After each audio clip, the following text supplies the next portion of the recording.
Je suis très heureux, je pense que vous aussi, d'accueillir la professeure Leïli Anvar. Je suis d'autant plus heureux que j'étais son étudiant il y a 10 ans. Et donc c'est à l'INALCO que j'ai appris le persan. Et c'est vraiment été très important parce que avant de séjourner en Iran, je pense que c'est important pour les étudiants français d'avoir l'opportunité d'aller à l'INALCO et d'avoir un premier contact avec l'Iran et avec la culture iranienne, parce que c'est un élément très important dans la société iranienne et notamment dans la vie quotidienne en Iran. Par exemple, les poèmes qu'on a appris dans le cours, on peut en parler avec les chauffeurs de taxi en Iran. Donc c'est quand même une surprise assez grande quand on vient d'une société comme la société française, et même si ici aussi la poésie est importante, en Iran, elle fait vraiment partie de la vie quotidienne. Donc ce qu'on apprend à l'INALCO est souvent plus utile. Moi, j'ai fait une thèse de relations internationales que ce qu'on peut apprendre dans un master de relations internationales. Et ça permet également d'aller au-delà des clichés qui sont véhiculés ici sur l'Iran, notamment dans les médias occidentaux.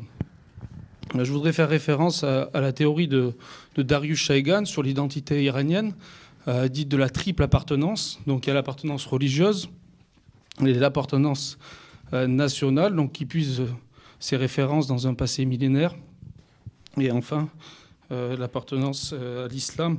Et peut-être je commencerai la conférence en vous posant la question, en citant dans le débat à l'élection présidentielle en 2013, un des candidats à l'élection, M. Haddad Adel, a dit que l'Iran était aussi important pour la civilisation islamique, donc la culture musulmane, que la Grèce l'était à la culture occidentale.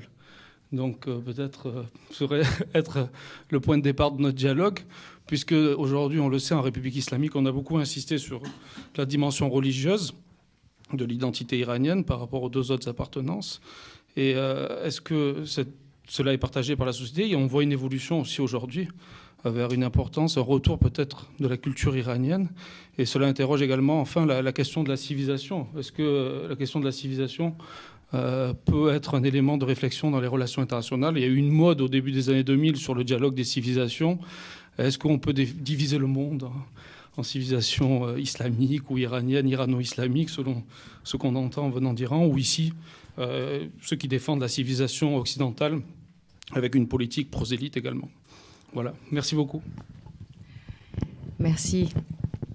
C'est une question extrêmement difficile, surtout que j'ai coutume de ne jamais me mêler de politique. Et peut-être que cette coutume de ne pas se mêler de politique est en elle-même une posture, une attitude, une conviction qui, je m'en suis rendu compte en accompagnant récemment un voyage culturel en Iran, est peut-être une des caractéristiques de cette culture iranienne, justement. En réalité, quand je dis j'ai coutume de ne pas mêler de politique, je veux dire de politique d'actualité. Alors d'ailleurs, je me suis bien demandé pourquoi on m'avait invité ici, parce que l'IREMO est censé s'occuper d'affaires contemporaines, de choses aussi sérieuses que la politique extérieure, que la géopolitique, que les relations internationales, etc. Et j'ai bien dit à Clément Terme que je n'avais strictement aucune compétence à parler de ces choses. Et il m'a répondu ce qu'il vient de vous dire là, c'est-à-dire qu'au fond, peut-être pour comprendre ces dimensions-là du politique, de l'économique, du sociologique, etc., il n'est pas inutile de faire un détour par un passé extrêmement lointain. Et je crois qu'il a raison. J'en ai toujours été convaincue, mais je ne pensais jamais pouvoir publiquement l'affirmer. Et je le remercie donc de me donner l'occasion de l'affirmer. Donc je vous disais, l'apolitisme, dans le sens le plus... encore une fois, dans le sens où la politique relèverait de l'actualité la plus chaude et de prise de position personnelle sur tel ou tel gouvernement ou sur telle ou telle action politique, ou telle loi d'ailleurs, telle ou telle législation. Donc la posture apolitique, je crois, elle est très ancienne. Et déjà, on la trouve, je crois, dans la conception zoroastrienne du monde, qui est une conception profondément monothéiste.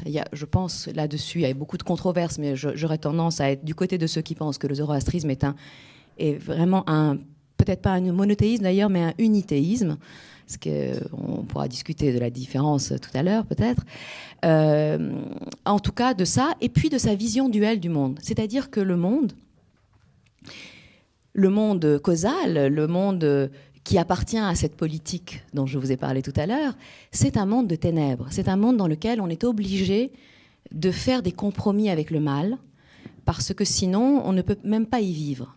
Et que le combat spirituel tel qu'il se déploie, en tout cas de ce qu'on peut comprendre, de ce qui reste éventuellement de quelqu'un qui se serait appelé Zoroastre, vous voyez qu'il faut prendre beaucoup de précautions, pas seulement en politique, aussi quand on parle du passé lointain. En tout cas, voilà, ce qui se déploie par exemple dans les gathas, c'est cela, c'est-à-dire que le combat, le vrai, le seul, le combat véritablement qui en vaille la peine, qui vaille même la peine qu'on meure pour lui, c'est le combat spirituel. C'est le combat de la lumière, des lumières contre les ténèbres à l'intérieur de soi, chacun pour lui-même et à l'intérieur de lui-même.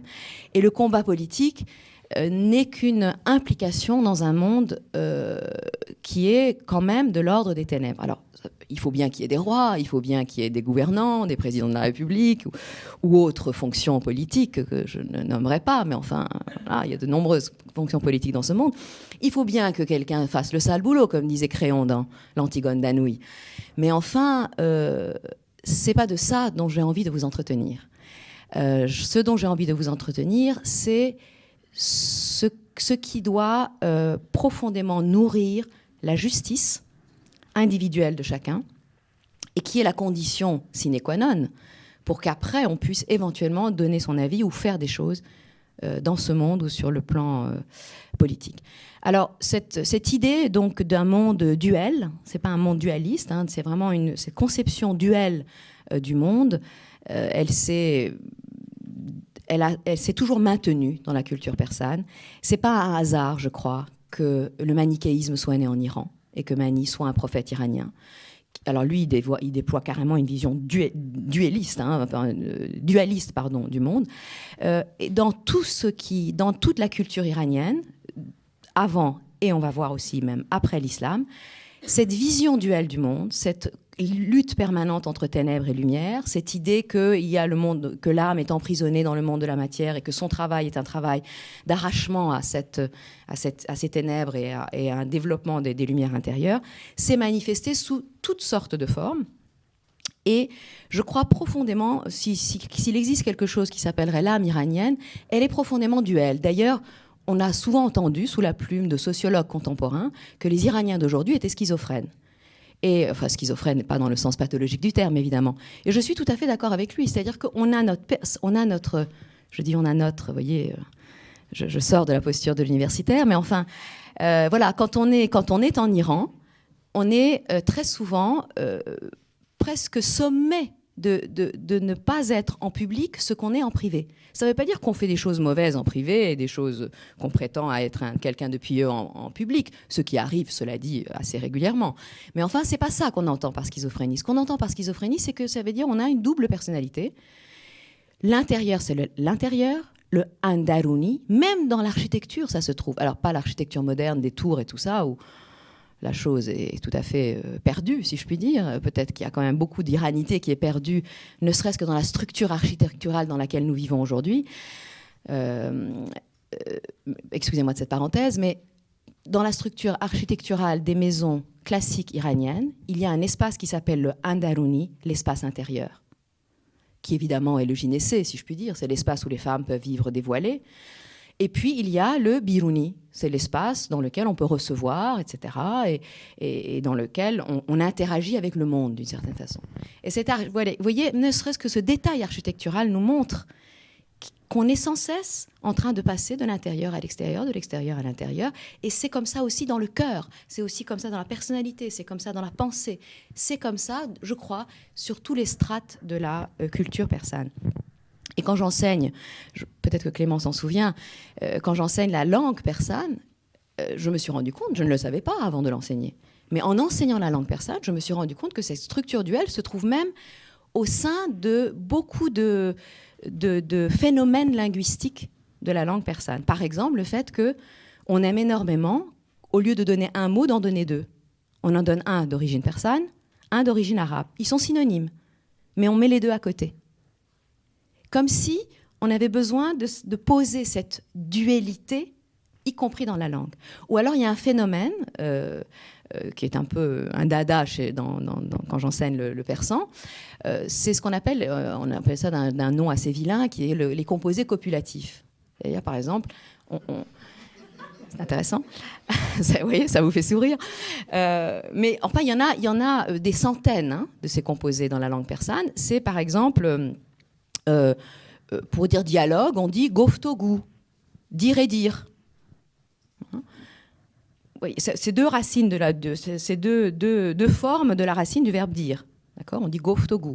Mais il y en a qui sont antonymiques. Par exemple, on dit borobia, les allées et venues. Ça existe aussi en français. Mais en français, il y en a peut-être une petite dizaine. En persan, il y en a plusieurs centaines. De ces expressions, donc, qui sont basées sur quoi? Sur une structure double.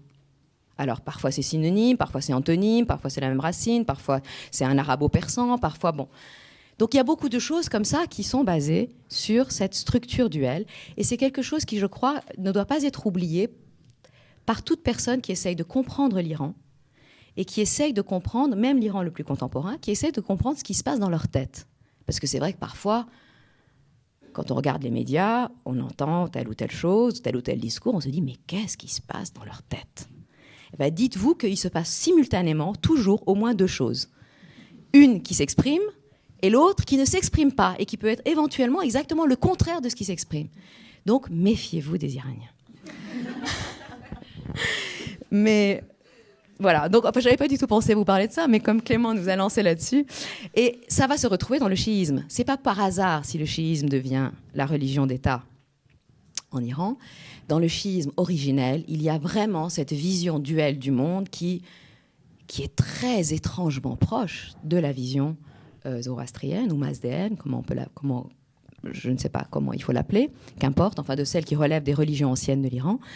Et il y a cette idée que au fond, s'impliquer dans l'action politique est une chose très compliquée, puisque l'action politique, puisque le gouvernant, quel qu'il soit, est toujours obligé de faire quelques compromis avec le côté ténébreux de la vie, donc c'est-à-dire le côté causal.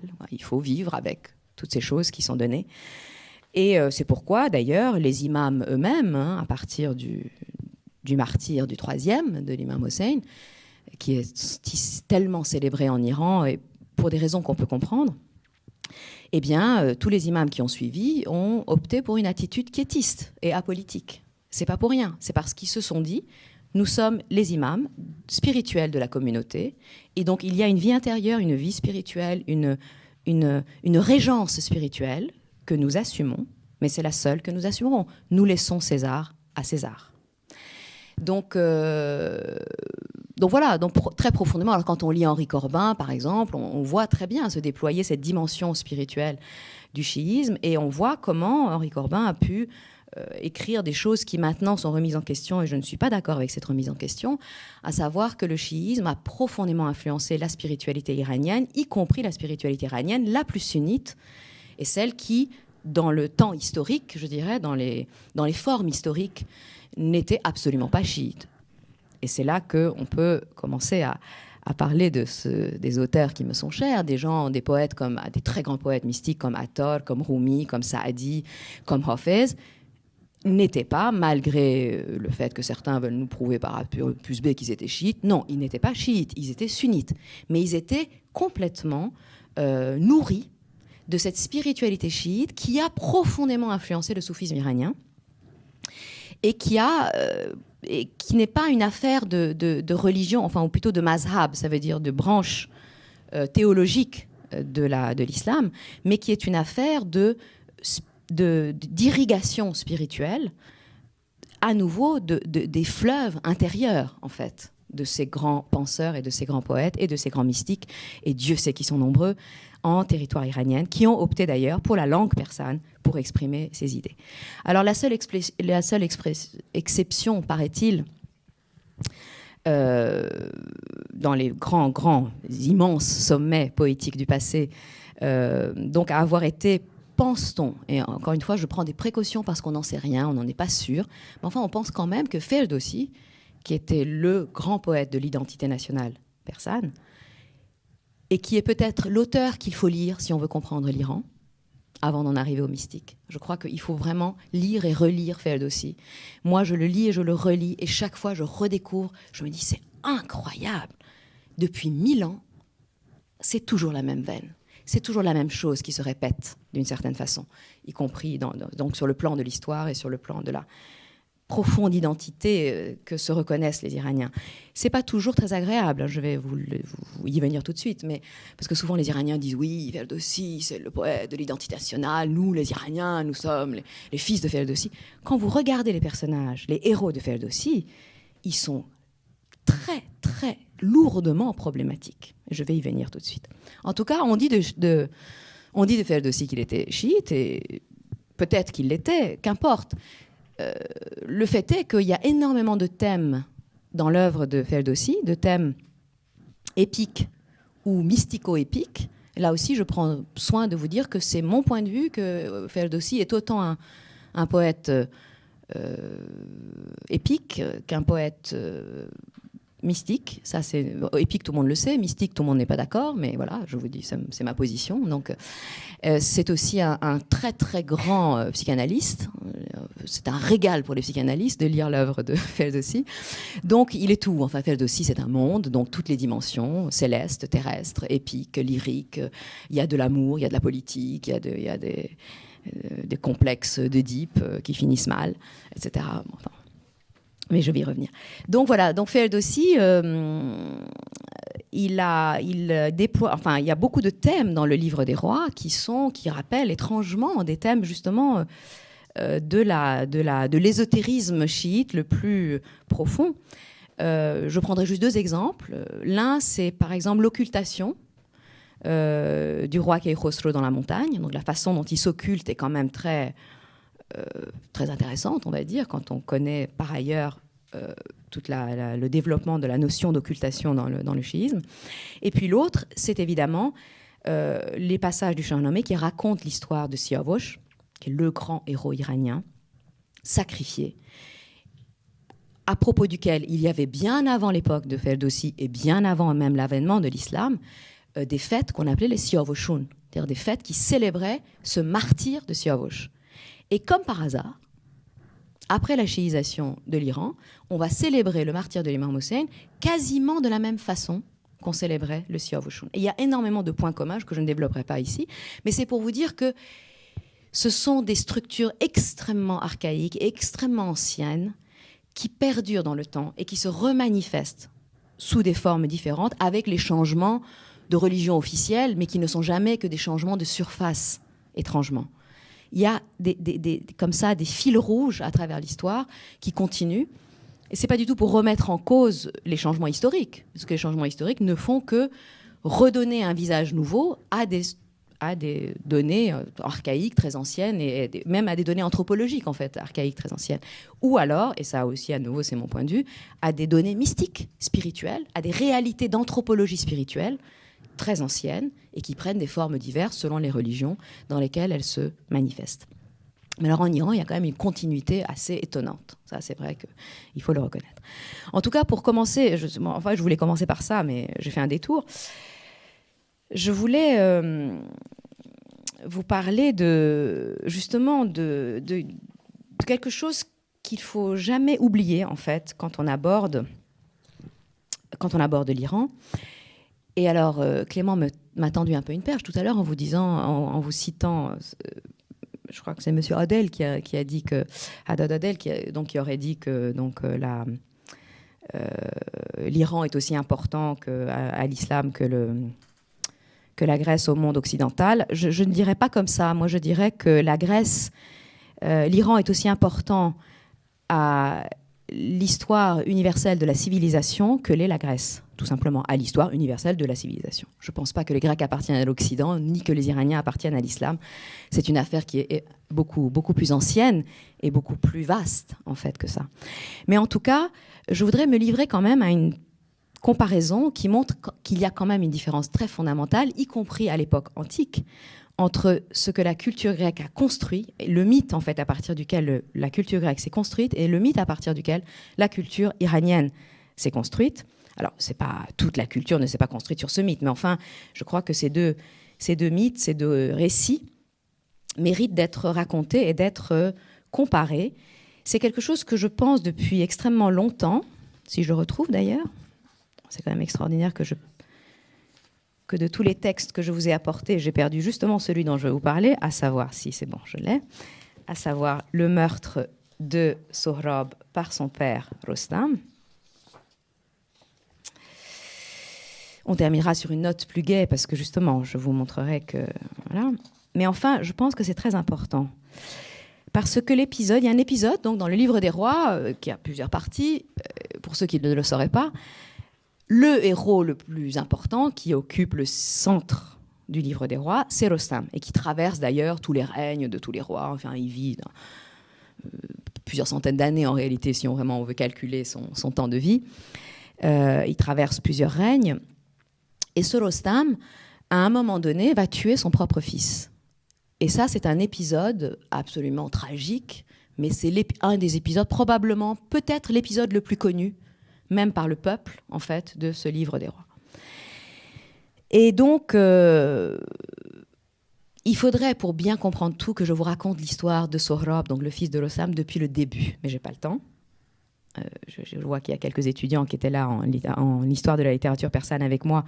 Ils savent que ça m'a pris 2 heures et que nous sommes restés sur notre faim. Donc, je ne vais pas vous infliger un cours de 3 heures.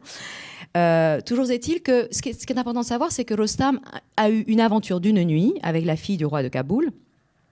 Et de cette aventure d'une nuit, voulue par la femme, d'ailleurs, les femmes dans le Shahnameh sont d'une liberté absolue. Et c'est elles qui prennent. Elle va voir Rostam, elle lui dit « Je veux un fils de toi. » Eh ben, qu'à cela ne tienne, tu veux un fils de moi, je m'exécute, lui dit Rostam.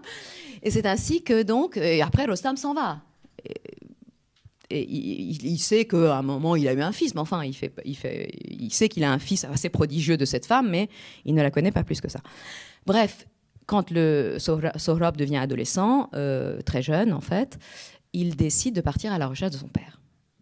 Et tout un tas de concours de circonstances qui seraient délicieux de raconter, mais que je ne vous raconterai pas, font qu'il rencontre son père. Enfin, de loin, il voit son père, etc. Mais pour des tas de raisons, il n'arrive jamais à savoir que c'est son père. Parce qu'il ne le connaît pas, évidemment. Donc, pour des tas de raisons, Rostam n'arrive jamais à savoir que ce soldat, ce chevalier qui est touranien, parce qu'il vient du Touran, l'ennemi légendaire de l'Iran, eh bien, c'est son fils, et Sohrab ne saura pas que celui qui va combattre, c'est Rostam, son père. Donc, leurs noms ne sont jamais prononcés, on fait en sorte qu'ils ne sachent pas. Évidemment, sinon, ce ne serait pas vraisemblable. Toujours est-il que donc ils se battent en corps à corps, en duel, et puis Sohrab, Ferdowsi vraiment prend soin de nous dire, Sohrab était beaucoup plus jeune que Rostam. Et comme il était le fils de Rostam, il avait toutes les qualités de Rostam, moins la vieillesse qui donne de la faiblesse. Et donc, il met à terre Rostam, très vite. Et là, Rostam, il se dit, je vais mourir. Et à ce moment-là, il fait une ruse. Il dit, non, mais tu sais, la coutume dans notre pays, c'est qu'on ne tue pas la première fois qu'on a mis quelqu'un à terre. On lui redonne une deuxième chance. Et Sohrab, qui au fond de son cœur sent une affection pour cet homme, il ne sait pas pourquoi.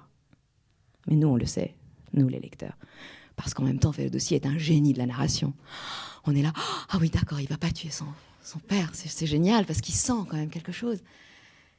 Il le laisse, Rostam se retire, il demande à Dieu de lui redonner la force qu'il avait dans sa jeunesse. Il revient. Cette fois-ci, il met Sohrab à terre et il le tue. Sohrab dit, mais enfin, je croyais que... Ah non, il le tue. Enfin, il le tue. Il le blesse à mort. Et voici donc la traduction. Je vous lirai peut-être quelques vers en persan si j'ai le temps tout à l'heure. En tout cas, la traduction de l'échange qu'il y a à la fin de cette histoire entre eux. Pris de convulsions, Sohrab poussa un râle et laissa de côté le bien et le mal. Ce qui m'arrive arrive par ma faute, dit-il. Entre tes mains, le destin mit la clé fatale. Toi, tu es innocent, car c'est le ciel voûté qui, m'ayant élevé, à mort m'a condamné. Il ne condamne même pas cet homme, dont il ne sait pas encore que c'est son père, pour l'avoir tué par ruse d'une certaine façon. Il dit c'est le destin. Et ça, Sferdowsi le dira tout le temps. C'est le destin. Nous, on ne peut rien faire contre le destin. Ça, c'est un point commun avec le monde grec. Dans toutes les tragédies grecques, vous verrez, toujours ils disent c'est le destin. On n'y peut rien. C'est comme ça. Et mes contemporains diront d'un air moqueur, cette haute statue a mordu la poussière. Ma mère m'avait parlé de mon père, ce héros, et voilà que je meurs de mon élan d'amour, puisqu'il était parti à la recherche de son père. En vain je l'ai cherché, moi qui voulais le voir, et voilà que je meurs brisé dans mon espoir. Hélas, que d'efforts et que de peines perdues. En ce monde, mon père, jamais je ne l'ai vu. Maintenant que tu sois poisson au sein des ondes, ou que dans la nuit noire tu deviennes une ombre, que tu deviennes étoile au cœur du firmament, que même tu dérobes le soleil à ce monde, mon père te trouvera et viendra me venger lorsqu'il saura qu'entre les pierres tu m'as couché. Parmi ces preux guerriers de belle renommée, là ira trouver Rostam pour lui raconter que Sohrab, son fils, fut mis à terre et tué alors qu'il espérait un jour le retrouver. Ayant ouï cela, Rostam fut stupéfait. Devant ses yeux, le monde s'assombrit à jamais. Le héros chancela et perdit connaissance. Étranger à son corps, sans force, sans puissance. Puis, revenant à lui, tout en pleurs et en cris, il demande à Sohrab de prouver ce qu'il dit. Et donc, Sohrab lui prouve, lui montre un sceau que sa mère lui a donné. Je ne vais pas tout vous lire parce que ce serait trop long. En tout cas, quand Rostam défie la cuirasse et vit la pierre, déchirant ses habits, ne sachant plus que faire, arrachant ses cheveux, versant son propre sang, face couverte de larmes et la tête de poussière, il disait « Ô toi que j'ai de mes mains tué, toi le preux chevalier par tous aimé, loué. » Et la fin. Mais Sohrab répondit à son père en ces termes « Ne laisse pas tes yeux se remplir de ces larmes, à quoi sert de chercher le trépas sans merci? Ce qui est advenu, c'est ainsi. » Et donc, bon, alors vous imaginez, quand on lit la totalité de l'histoire, ça monte en paroxysme. Il y a des narcoles dans le temps, des gens qui racontent, le Shahnameh qui racontait ça a créé des états de larmes et de catharsis très, très fortes, évidemment, chez les gens, parce que c'est la tragédie par excellence, quoi, tuer son propre fils. Et d'une certaine façon, c'est pire que de tuer son propre père, comme l'a fait Oedipe. Or, que fait Oedipe? Oedipe, on lui dit à l'avance. On lui dit, tu sais, il y a eu une prédiction sur ton compte, tu tueras ton père et tu coucheras avec ta mère. Et comme il veut échapper à cette malédiction du destin, il quitte ses parents adoptifs pour aller chercher fortune ailleurs, en disant, comme ça, je ne tuerai pas mon père. Et qu'est-ce qu'il fait? Évidemment, il rencontre son père réel, son père, le vieux roi de Thèbes, ou à la croisée des chemins. Et il le tue, pourquoi? Parce que l'autre ne le laisse pas passer. Et là, en l'occurrence, Sohrab est tué par Rostam parce que Rostam est l'obstacle qui empêchait Sohrab d'aller vers son père aussi, d'une certaine façon. Donc la situation est très semblable. Mais la grosse différence, c'est que Oedipe, il ne se laisse pas du tout impressionner par le vieillard qu'il voit en face de lui. Il le tue et puis c'est terminé. Il le tue d'ailleurs par accident un peu. Pousse-toi de là, vieillard, pof.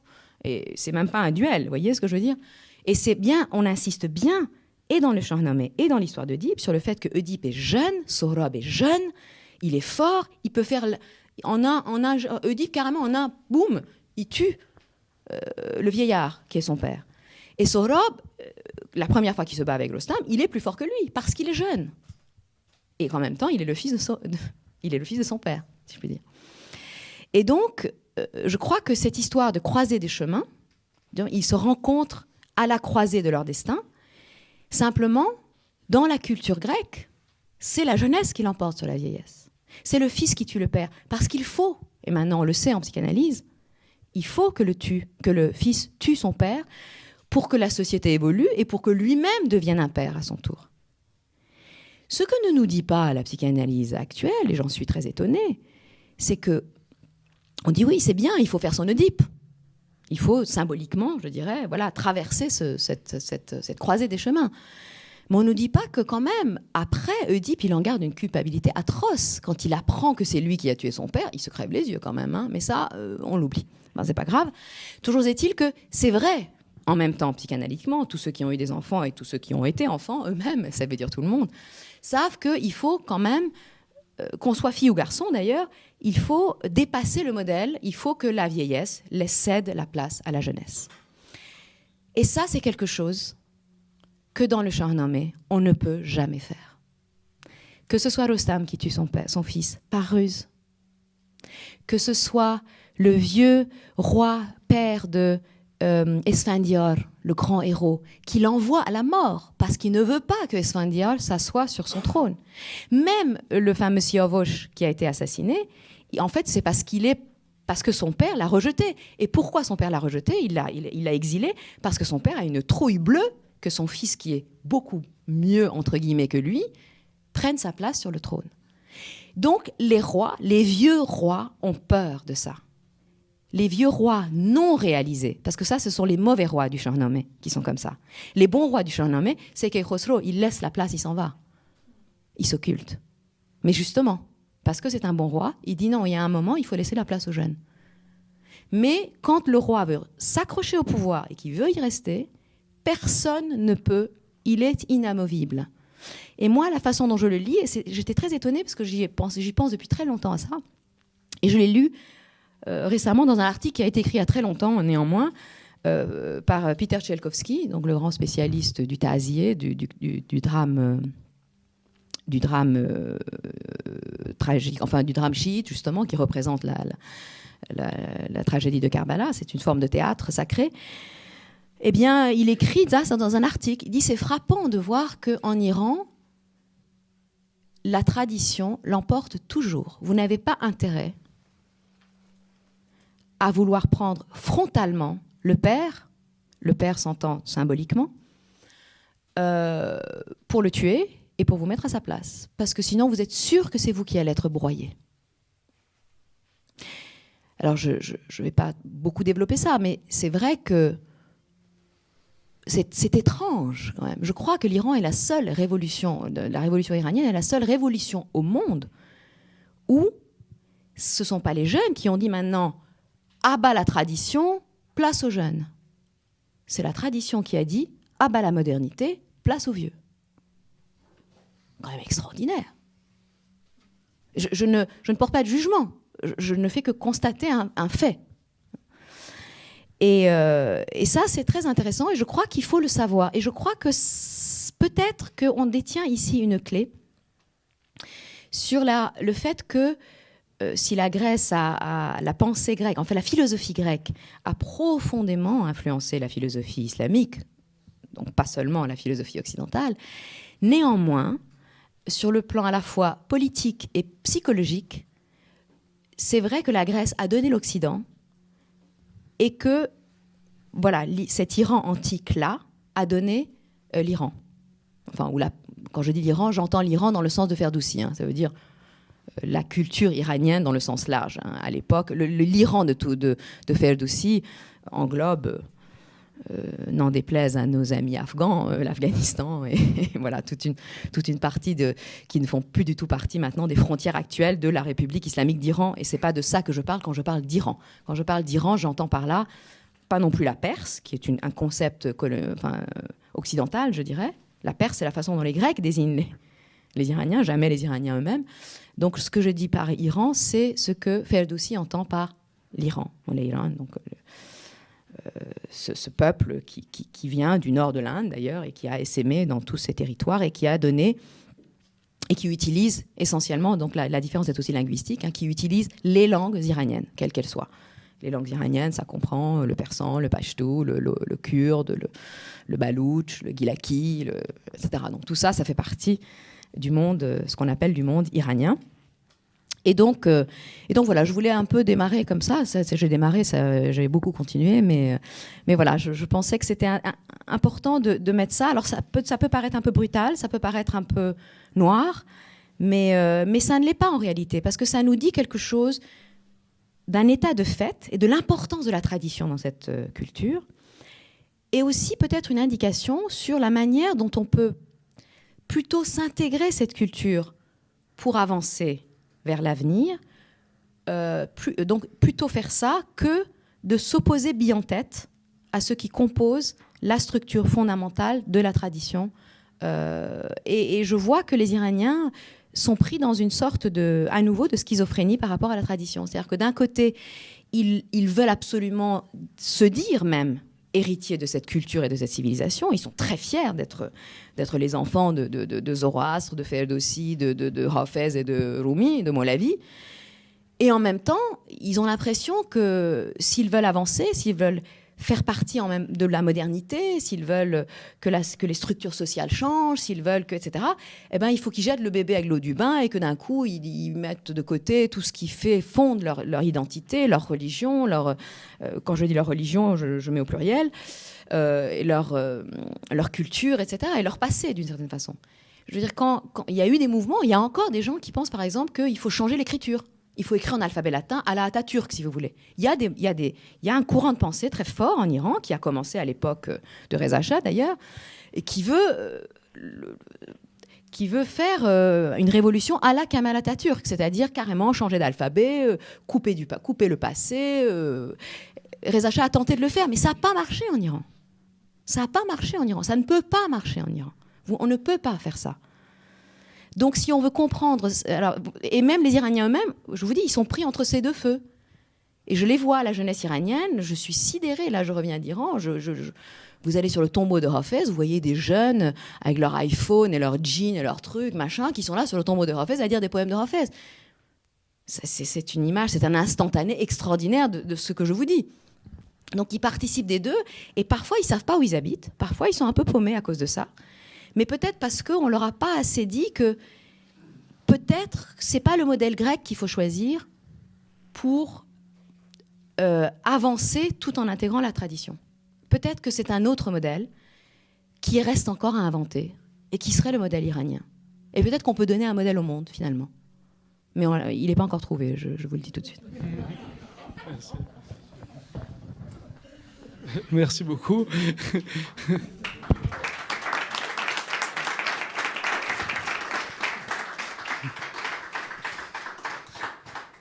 Merci beaucoup. Donc oui, sur le modèle grec, je pense que les anthropologues comme M. Bromberger, par exemple, qui était le directeur de l'IFRI de Téhéran, quand moi-même j'étais en Iran, disait toujours que quand on avait un passé aussi prestigieux, comme les Grecs, les Iraniens, même les Italiens, voire les Égyptiens, le présent est parfois difficile.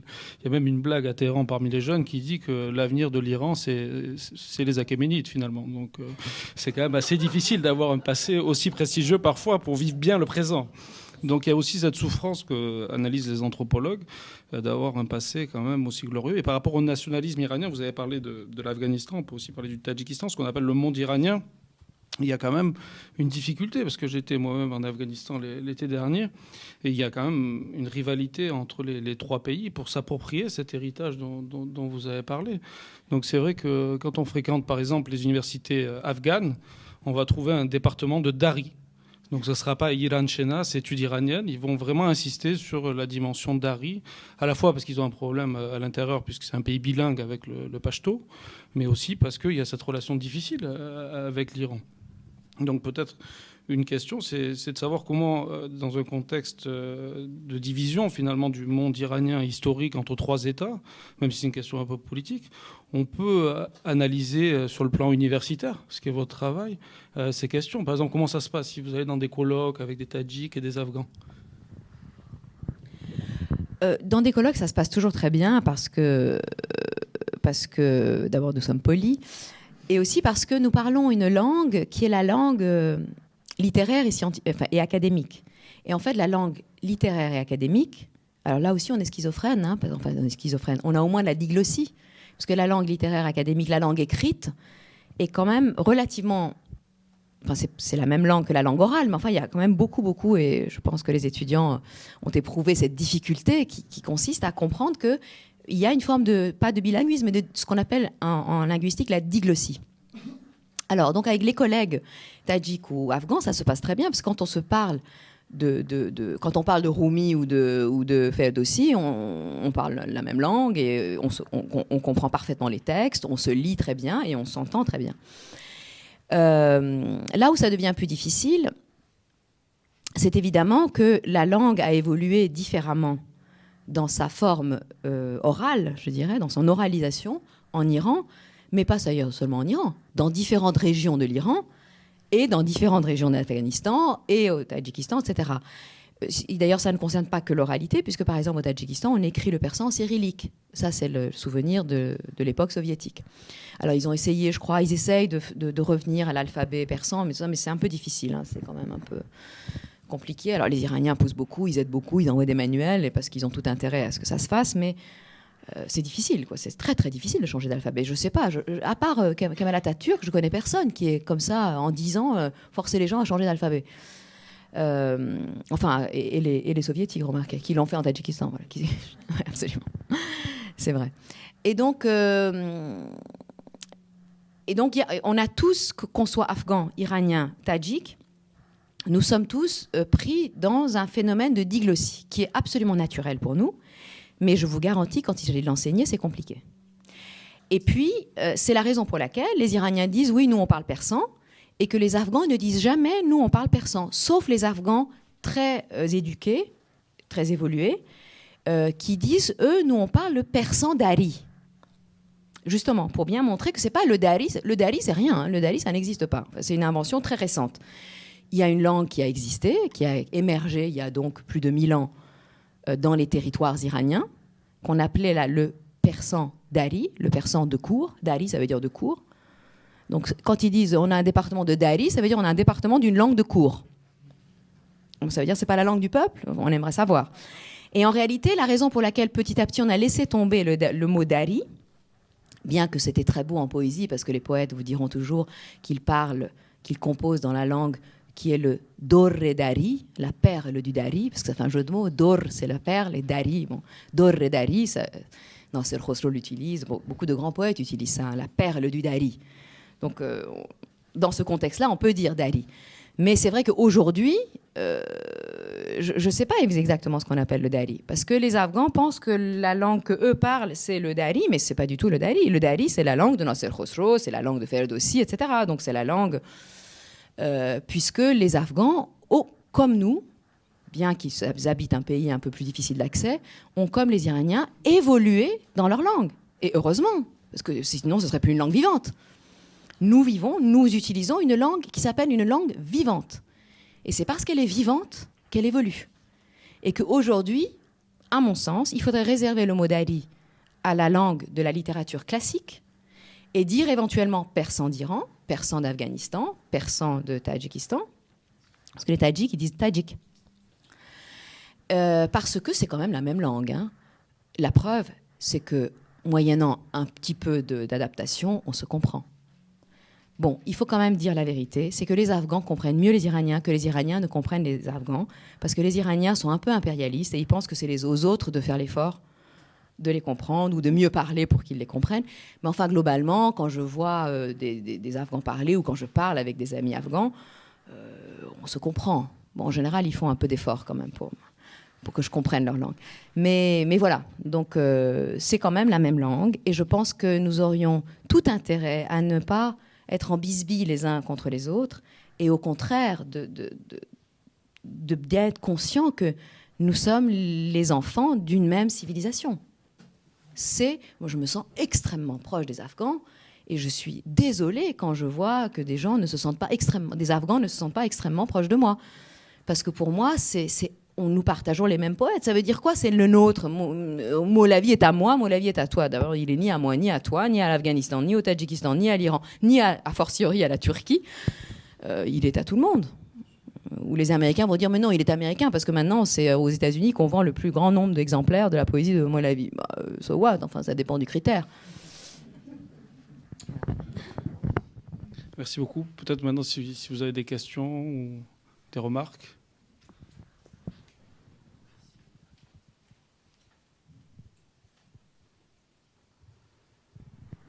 Ils savent tout. Je vais vous poser une question, je vais en profiter sur le Cantique des oiseaux, donc votre livre là, qui vient de paraître dans une nouvelle édition en 2014. peut-être vous poser la question, comment il a été accueilli en Iran? Est-ce que le fait que vous effectuez cette nouvelle traduction, comment c'est perçu en Iran? Est-ce que c'est reçu favorablement, le fait qu'on diffuse la culture iranienne ancienne, et notamment Attar et le Cantique des oiseaux? Alors ça, c'est pas le moindre paradoxe de l'Iran. C'est que vraiment les poètes on n'a jamais autant étudié la littérature classique que maintenant. Alors, il faut mettre un bémol à cela. C'est-à-dire qu'on ne les a jamais autant étudiés, ce qui est excellent, une excellente nouvelle pour moi, puisque ma spécialité, c'est la littérature classique, et que c'est vrai que dans les universités, dans la politique de publication, on a fait énormément. Par exemple, on a mis beaucoup de moyens pour établir des textes en fonction de critères modernes, en fait, d'édition de textes, énormément d'études, beaucoup de conférences. Enfin, à chaque fois que je vais en Iran, j'assiste à des conférences, des réunions, des choses, enfin, sur Rumi, sur Atoll, etc. Donc, c'est très, très, très valorisé. Je mettrai un bémol parce que je me demande si c'est pas aussi à ce point valorisé pour éviter de trop mettre l'accent sur la littérature ultra contemporaine qui pose évidemment les problèmes dont on a parlé tout à l'heure. C'est-à-dire que la littérature ultra contemporaine, elle est de son temps, donc c'est une littérature plus problématique sur le plan de la contestation, à la fois politique et sociologique. C'est vrai que c'est beaucoup moins dangereux, le passé, enfin en apparence. Ça a des airs moins dangereux.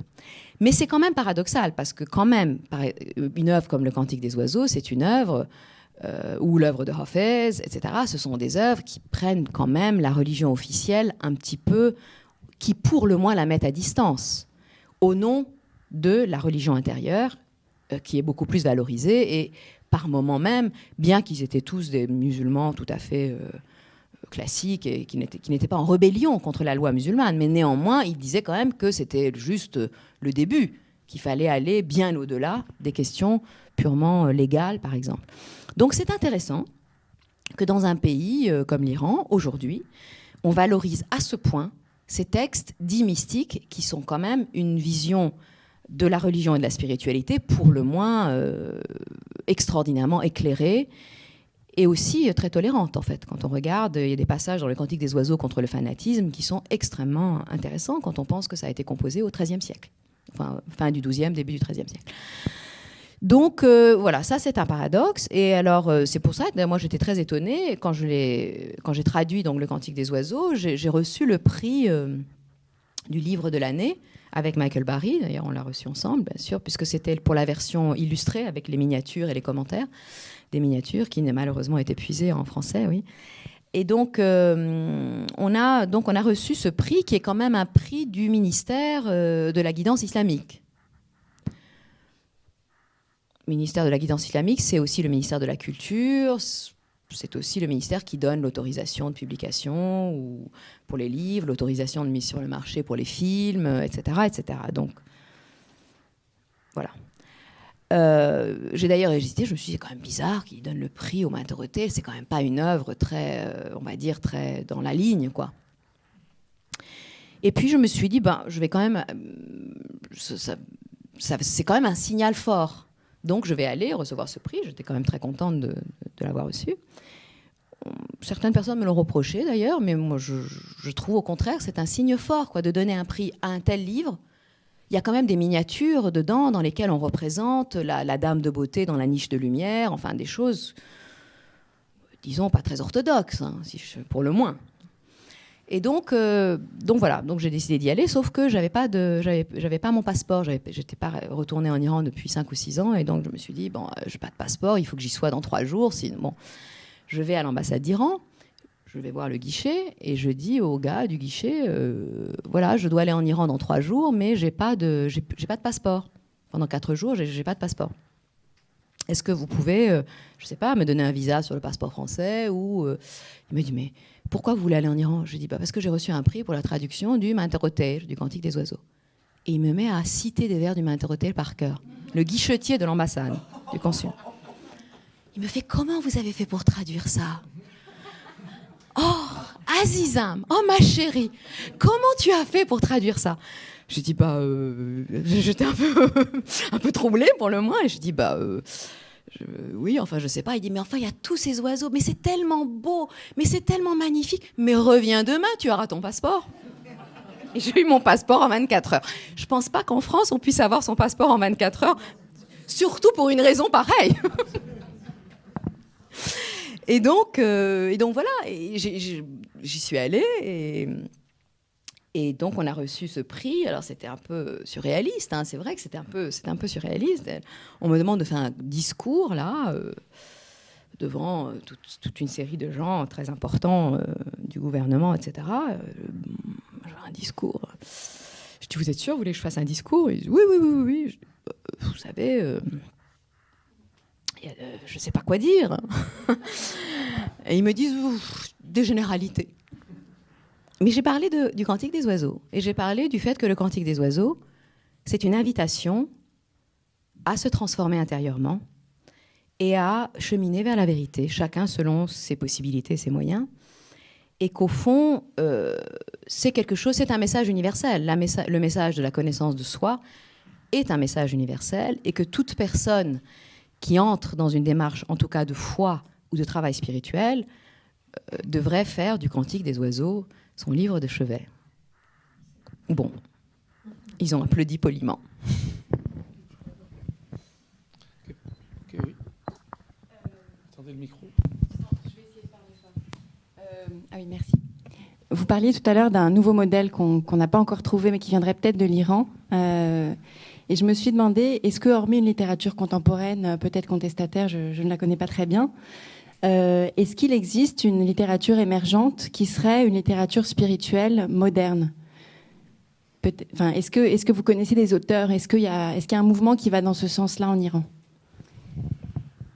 Non, alors spirituel, c'est vrai que pas vraiment. En tout cas, pas dans les dimensions d'un Rumi ou d'un Attar. Mais je constate quand même que chez les jeunes auteurs, il n'y en a aucun qui ne soit pas quand même pétri de cette littérature classique, et en particulier de cette littérature spirituelle, et que d'une manière ou d'une autre, alors sans être eux-mêmes, parce que le problème, c'est que pour être un auteur spirituel de la stature de Hathor, il faut être d'abord soi-même un très grand mystique de la stature de Hathor. Donc il faut quand même beaucoup de conditions, et dont deux sont déjà en soi, chacune très difficile à atteindre. Donc la première, c'est d'être un très grand mystique, donc d'avoir eu soi-même une expérience spirituelle d'une très grande richesse et d'une très grande intensité. Et deux, d'être un très grand poète, d'avoir des moyens linguistiques qui soient à la hauteur de l'expérience intérieure. C'est vrai que c'est pas facile. Donc c'est un miracle que ce soit arrivé, même plusieurs fois, pour le cas de l'Iran, enfin de la littérature persane, c'est un miracle que ce soit arrivé aussi souvent. Parce que c'est arrivé au moins 5 ou 6 fois, disons. Mais voilà. En tout cas, ils ont, pour ceux que je connais, hein, je ne suis pas une grande spécialiste de la littérature contemporaine, je la lis juste pour mon plaisir, et j'en ai invité quelques-uns au Langso. Par exemple, un très jeune poète, excellent poète, Garouss Abdelmalekian, qui a été traduit en français d'ailleurs aux éditions Bruno Doucet, ou alors une romancière que j'ai reçue il y a quelques années, Mahsa Moheb Ali. À chaque fois, je mets un point d'honneur à recevoir des gens très très jeunes. Vraiment, quand elle est venue, elle avait 32 ans. Lui, je crois qu'il a 35-36 ans maintenant. Enfin, donc vraiment des gens très jeunes. Et on voit qu'ils sont pétris de ça. Et que de toute façon, ceux qui sont publiés en Iran, ce qui est le cas, ceux qui sont publiés en Iran, ils ne peuvent pas être contestataires de manière ostentatoire. Ce qui est d'ailleurs une façon beaucoup plus intéressante, je trouve. Voilà, parce que ça oblige à la subtilité et ça oblige à un travail, alors justement d'ordre spirituel. Alors, ce ne sont pas des grands spirituels dans le sens, ce n'est pas des mystiques, mais ça demande un travail de vérité. Un travail sur la vérité et sur la manière dont il convient d'exprimer ce que l'on a soi-même, explorer de la vérité. Et pour moi, à partir du moment où l'enjeu d'une œuvre, c'est la question de la vérité, c'est une œuvre à caractère spirituel.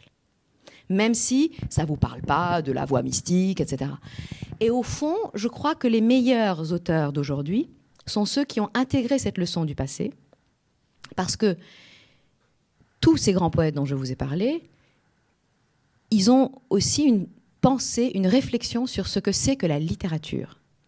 Et ils disent tous que c'est le lieu où on peut, c'est le seul lieu où on peut dire les choses. Ils ont tous vécu dans des régimes qui n'étaient pas très favorables à l'expression, à la liberté d'expression. Mais je ne suis pas sûre que la liberté d'expression totale et absolue soit un atout pour l'art. Et eux, ils en sont les c'est terrible ce que je dis, mais je crains que ce soit vrai.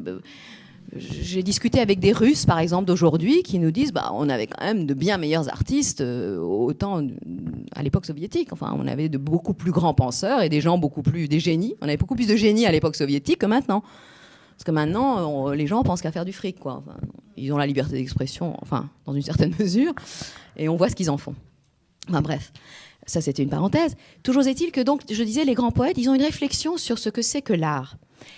Et la grande leçon, et Garouz Abdelmalekian nous en a parlé quand il est venu au Langso, donc parler avec les étudiants, il disait, en fait, la poésie, c'est le lieu où on dit tout en voilant tout. Et c'est ça la poésie, c'est l'essence même de la poésie. C'est de dire sans dire. Parfois, et pas seulement parce qu'on a peur de dire. Pas du tout, il dit, c'est pas parce qu'on a peur de dire.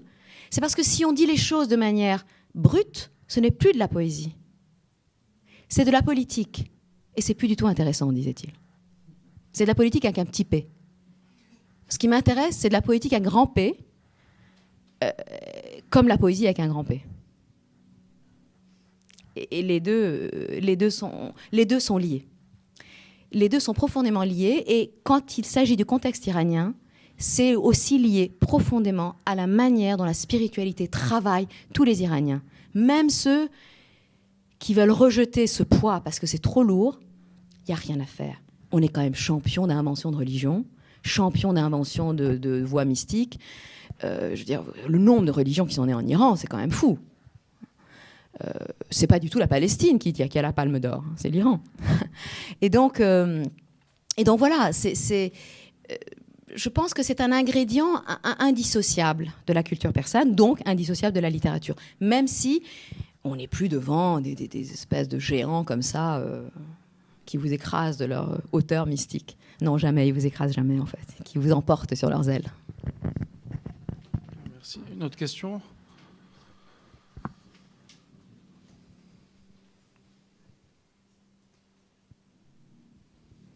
Vous aviez dit tout à l'heure que vous alliez revenir sur le lien entre le chiisme et cette culture très ancienne iranienne. Vous vouliez développer un petit peu. Oui, en fait, je vous en ai parlé un tout petit peu quand je vous ai parlé de la vision duel. C'est-à-dire que, en fait, ce qui fonde vraiment la philosophie ésotérique du chiisme, c'est que tout ce qui est participe, et ça ressemble beaucoup à ce qu'on voit de manière embryonnaire, je dirais, dans les gathas.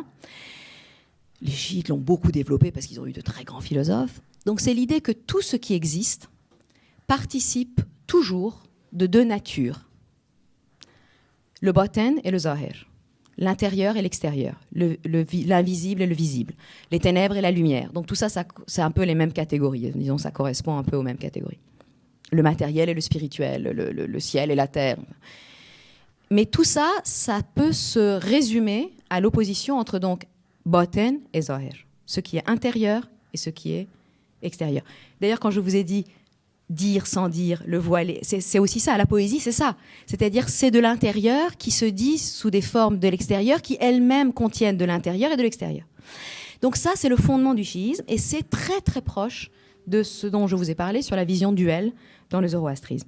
Et ça se joue sur tous les niveaux. Quand je dis sur tous les niveaux, ça veut dire que, par exemple, l'islam a une dimension intérieure et une dimension extérieure. La dimension extérieure, c'est la dimension de la loi qui a été portée par le prophète Mohammed, et la dimension intérieure, c'est la dimension de l'accomplissement intérieur, enfin c'est la dimension de l'âme, disons, qui était représentée par l'imam Ali, historiquement. Mais l'imam Ali lui-même, il a une dimension extérieure, qui est qu'il a été un calife, il a été un homme qui a vécu dans le monde historique, etc., qui a été le gendre du prophète, etc., le père de tous les... donc l'ascendant, en fait, de toute la lignée des 12 imams, etc. Ça, c'est donc l'imam Ali lui-même, qui représente l'intérieur pour l'islam, a lui-même une dimension extérieure, qui est donc sa dimension historique, mais aussi une dimension intérieure, qui est le fait qu'il est, par exemple, l'imam éternel. Il est la figure de l'imam éternel, qui doit se réactiver au cœur et à l'intérieur de chaque individu qui se relie à lui par la lignée imamite, par exemple.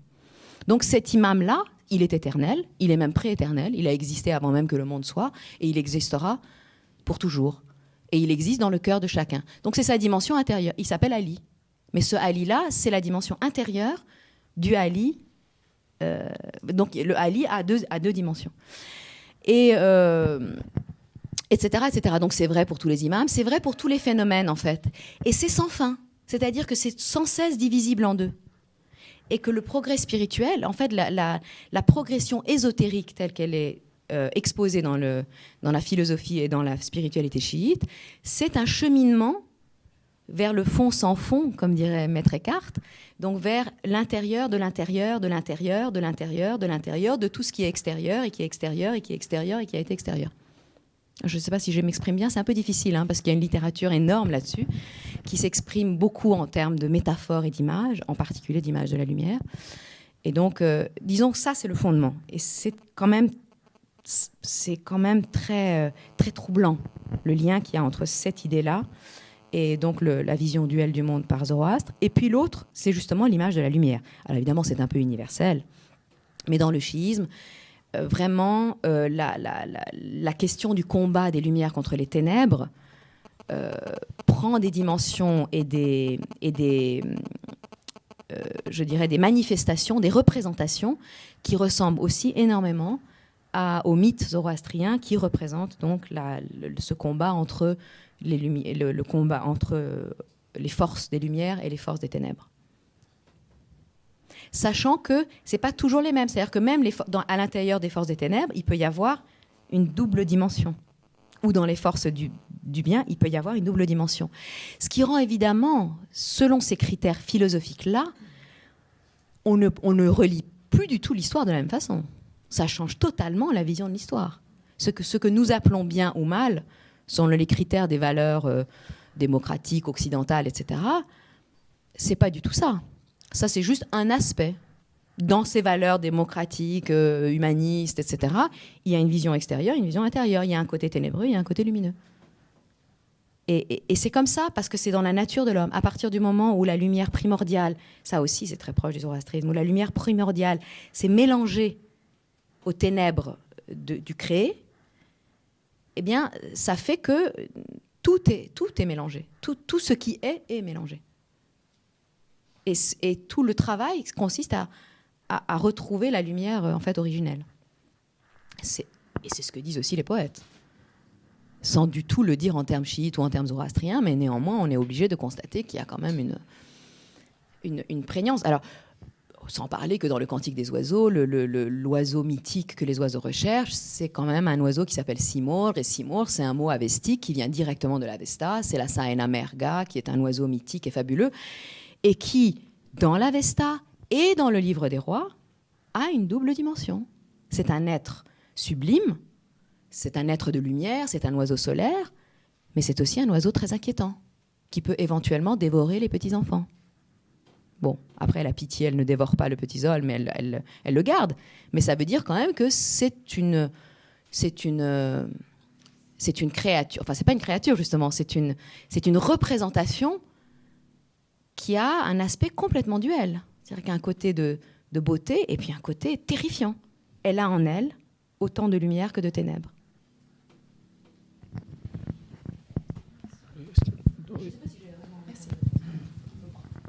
Oui. Oui, vous m'entendez ?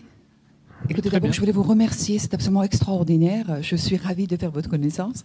Par ailleurs, je voulais vous demander, avec cette lecture, on va dire, profonde, mystique, où on voit effectivement la religion, l'histoire, la poésie, vous avez tout à l'heure parlé du modèle, de la nouvelle génération, de cette dualité. Comment est-ce que vous expliquez ce retour en pleine expérimentation du XXe siècle, de la modernité, Comment est-ce que vous expliquez ce retour vers cette forme de gouvernance très liée voilà, à la religiosité, comme ça, fin du XXe, XXIe siècle Est-ce qu'avec avec toute ce regard que vous avez, cette lecture lucide, on va dire, si vous voulez, évidemment sur le passé, on peut expliquer ça de façon logique? Eh bien, c'est la dimension extérieure, enfin, c'est la dimension intérieure qui a d'un coup voulu sortir de son sillon primordial et revêtir les vêtements de l'extérieur. C'est ça le problème. D'habitude, le mouvement devrait être inverse. On doit sans cesse s'efforcer de passer de l'extérieur vers l'intérieur. Là, ce qui s'est passé, c'est qu'on est passé de l'intérieur vers l'extérieur. Et comme c'est un mouvement un peu compliqué, ça ne donne pas toujours des résultats escomptés. Mais je ne peux pas vous répondre plus que ça. Est-ce que vous avez d'autres questions? Oui.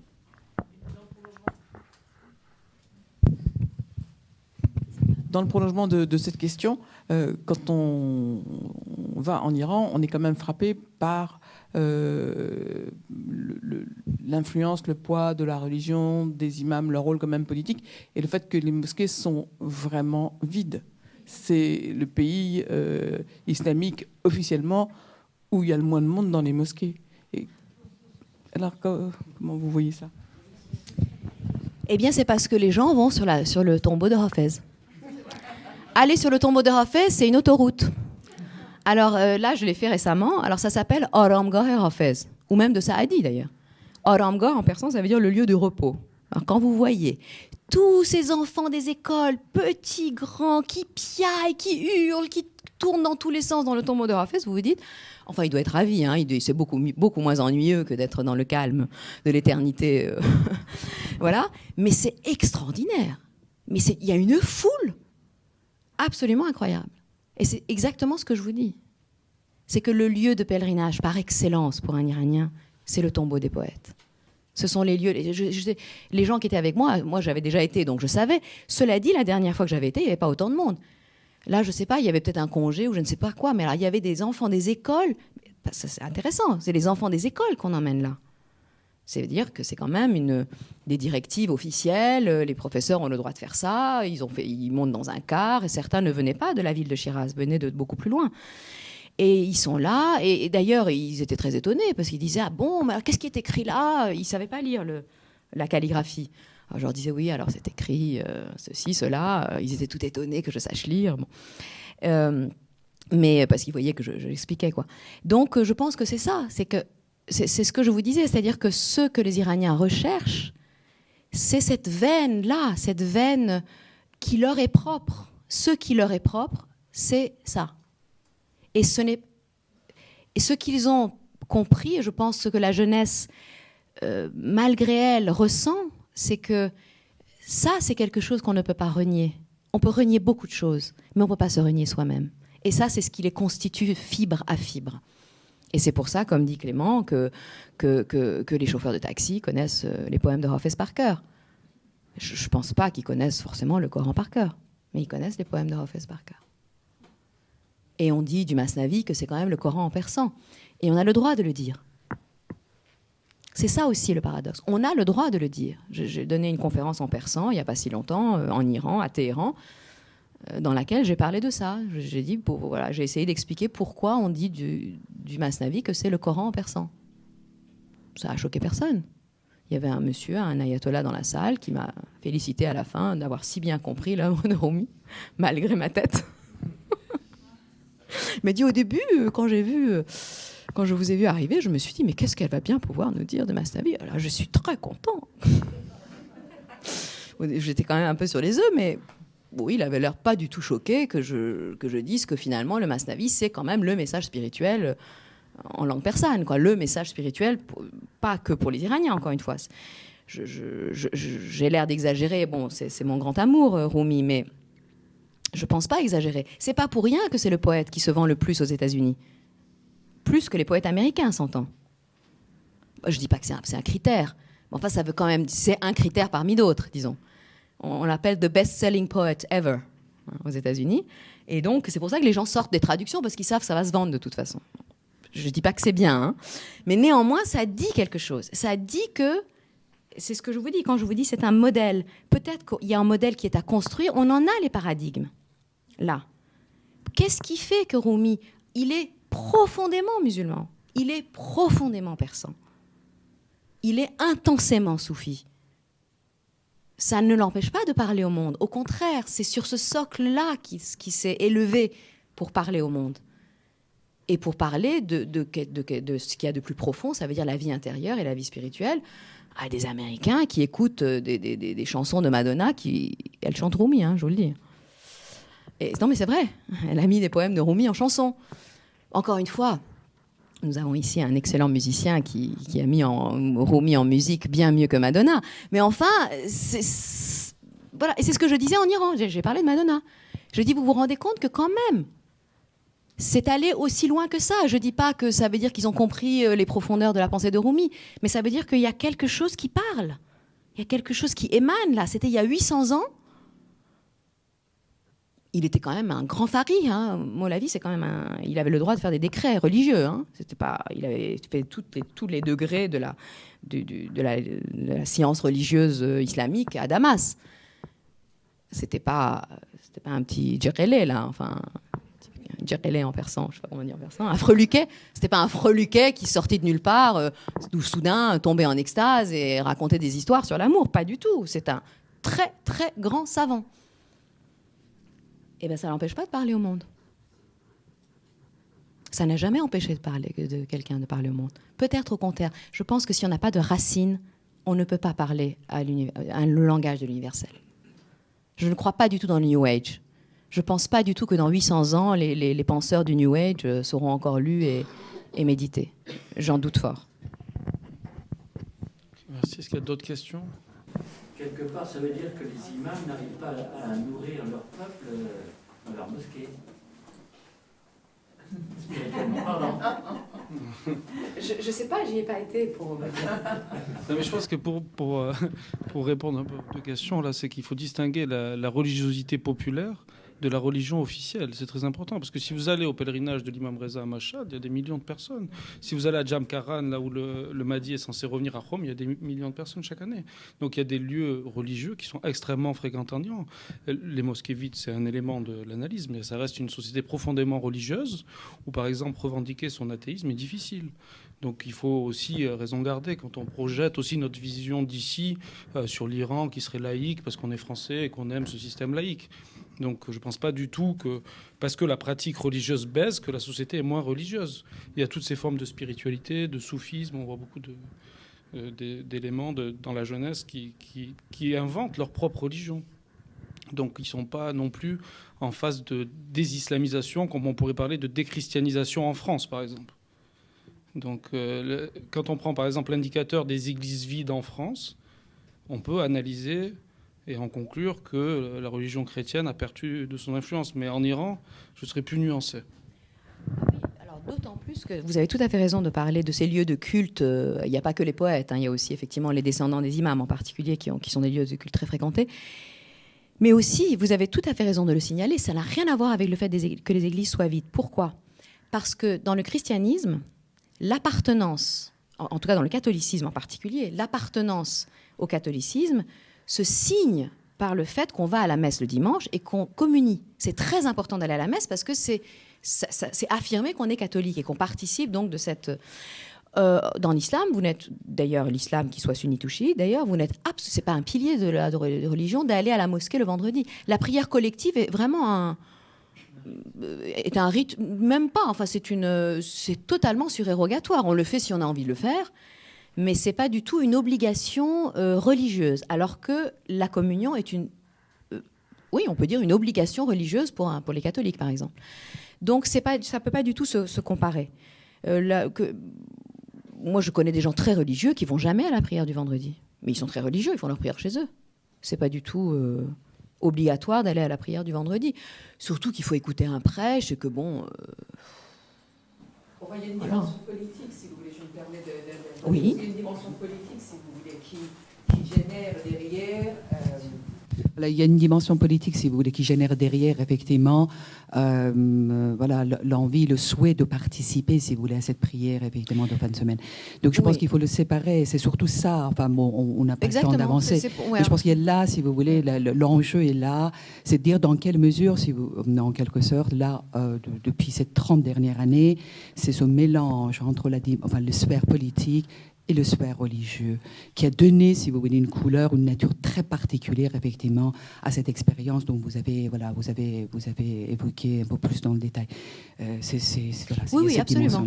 C'est souvent maintenant, c'est un acte politique d'aller à la prière du vendredi. C'est pas un acte religieux, et encore une fois, la religiosité, elle va se situer ailleurs. Je pense que Clément a raison de dire, c'est pas parce que les gens ne vont pas à la prière du vendredi qu'ils ne sont pas profondément reliés à telle ou telle forme de spiritualité, ou qui ne se sentent pas musulmans, ou si vous leur posez la question, je connais des gens, même des intellectuels de gauche, quasi athées, enfin on va dire quasi athées, parce que vraiment l'athéisme pur et dur, c'est assez rare, mais quasi athées, qui disent non, mais je suis quand même de culture musulmane, je suis musulman ou musulmane. Et Dieu sait que ce n'est pas facile à dire de nos jours. C'est une phrase très, très difficile, très lourde de conséquences. Peut-être une dernière question. Oui. Madame, vous vouliez éviter d'entrer sur le terrain politique. Vous l'avez dit dès le début et je respecte votre position. J'aimerais tout de même vous poser une question en termes très généraux et avec politique, peut-être avec un grand P. Est-ce que les grandes valeurs et les grandes idées que vous avez développées brillamment sur la civilisation iranienne, notamment la tradition, la dualité, etc., facilitent ou peuvent faciliter potentiellement les relations entre la civilisation iranienne et les autres civilisations, ou au contraire les freiner?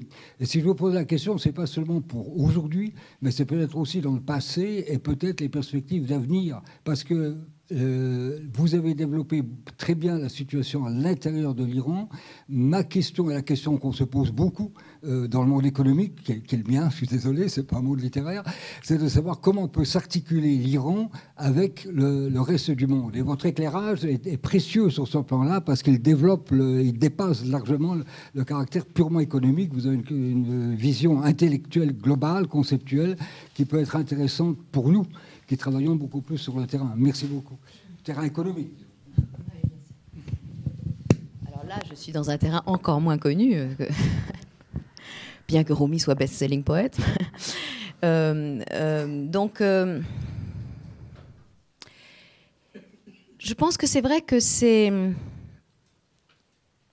très important de savoir qu'il y a ces strates de constitution de la psyché iranienne, et que ça crée une complexité qui est très difficile à appréhender par les Occidentaux quand ils y vont avec juste des idées générales.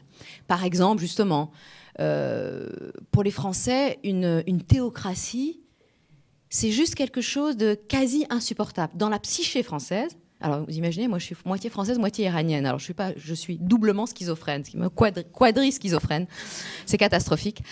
Et donc, mais c'est vrai que le côté français a une espèce d'horreur, une sainte horreur de tout mélange, par exemple, du politique avec le religieux.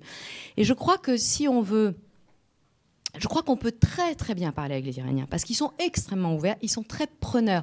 Ce que je vois, en tout cas, aussi bien au niveau du gouvernement, parce que, encore une fois, ils donnent des prix. Là, c'était quand même, il y avait des gens qui venaient du monde entier, y compris des États-Unis, qui sont venus à Téhéran. Il y avait un grand raout, des gens qui venaient du monde entier, qui étaient félicités pour leurs travaux sur l'iranologie. C'est un signe quand même, c'est un signal fort. Même si après, j'ai des collègues au Lanzo qui m'ont dit, en voyant un CV, « Ah non, lui, on va pas le prendre parce qu'il a reçu le prix. » Je dis « Ah bon, c'est infamant de recevoir le prix de la République islamique ?»« Ah oui, c'est totalement infamant. » Bon. Par exemple, ce genre de réaction, je pense que c'est une faute de compréhension de ce que cela signifie. Ils disent « Mais non, bien sûr, ils font ça pour mettre de la poudre aux yeux, pour se racheter une virginité, etc. » Je me dis, pourquoi ils feraient ça pour se racheter une virginité ? Si vraiment, si vous croyez que ça va leur racheter une virginité, la preuve que ça ne leur rachète pas, c'est que vous considérez carrément que c'est une tâche dans un CV d'avoir reçu ce prix, d'accord ? Alors, j'ai l'air de digresser, mais je ne digresse pas. Donc je pense qu'il y a une vraie, à tous les niveaux, Alors, il y a des niveaux qui bloquent, il y a des gens qui sont plus ou moins ouverts et tout ça. Hein. J'ai pas dit que on était dans le monde de oui-oui. J'ai beau m'occuper de littérature classique, j'ai quand même une vague notion que nous ne vivions pas dans le monde de oui-oui. Mais enfin, je pense qu'il y a des signaux qui ont été envoyés et il y a quand même profondément, alors à la fois au niveau gouvernemental, bien que je ne sois pas dans les petits papiers, donc je ne suis pas vraiment très au courant de ça, mais par contre, vraiment au niveau populaire, il n'y a aucun doute que les Iraniens aspirent à vivre comme n'importe quel peuple, mais avec leurs valeurs, avec ceux qu'ils sont, et sans qu'on leur impose des valeurs venues de l'extérieur, et sans qu'on les méprise parce qu'ils ont leur histoire et qu'ils ont leur propre psyché, et parce que leur mythe fondateur, c'est pas un fils qui tue son père, mais c'est un père qui tue son fils. Et voilà, et c'est comme ça, et que on a un autre rapport, par exemple, à la tradition. Mais ça, il faut le comprendre, pas juste savoir qu'est-ce qui se passe dans sa tête pour que je puisse lui dire ce qui va lui plaire. C'est véritablement, mais je pense que c'est vrai pour l'Iran, c'est vrai pour tout le monde entier, je pense que nous aurons beaucoup à gagner de laisser un peu de côté notre morgue intellectuelle et de penser que nous, quand même, on est français, quoi. Donc les valeurs de la République, on a vu ça, vous voyez ce que je veux dire ? Et je crois que tous les peuples sont preneurs d'échanges. Et que tous les peuples ont la mort. Parce que les Iraniens, c'est pareil. Hein. Nous, on est quand même Iraniens. Hein. Quand même, Cyrus. Hein. Putain, on n'oublie pas. Ce sont des attitudes qui sont à bannir. Et je crois vraiment qu'il faut essayer... Vous verriez ça a beaucoup impressionné les gens qui étaient avec moi dans ce voyage. Justement, ces petites filles des écoles, etc. Alors, d'abord, dès l'âge de 8-9 ans, elles ont toutes leur iPhone. Connexion là, et elles sont là. On peut faire des selfies avec vous. Oh, c'est génial.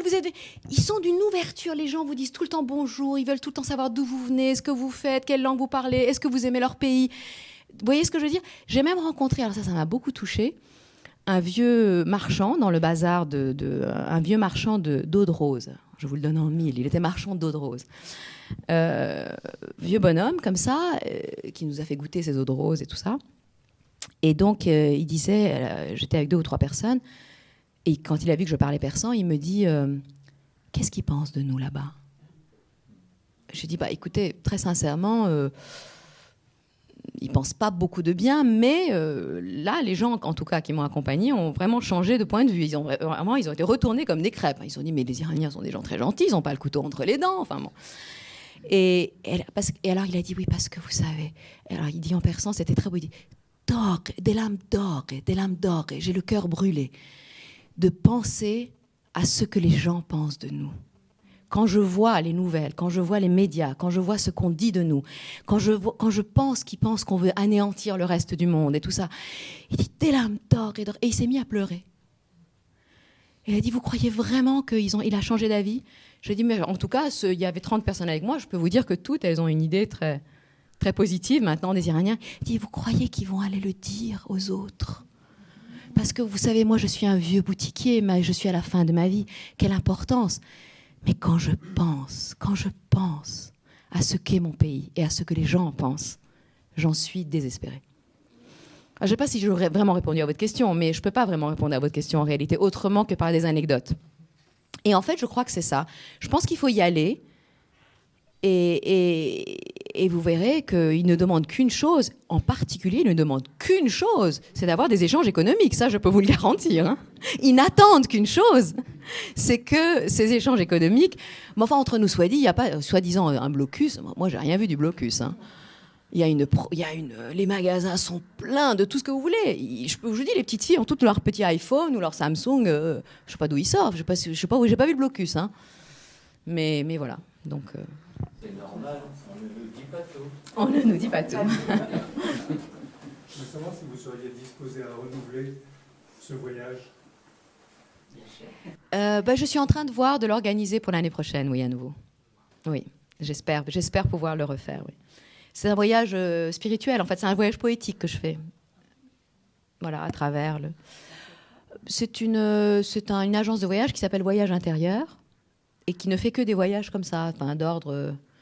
Alors d'habitude, c'est des méditations, des trucs. Moi, je suis pas gourou, donc je fais pas de méditation, mais Je donne, voilà, je fais des lectures de poésie sur les tombeaux des poètes, et j'explique un peu cette spiritualité persane.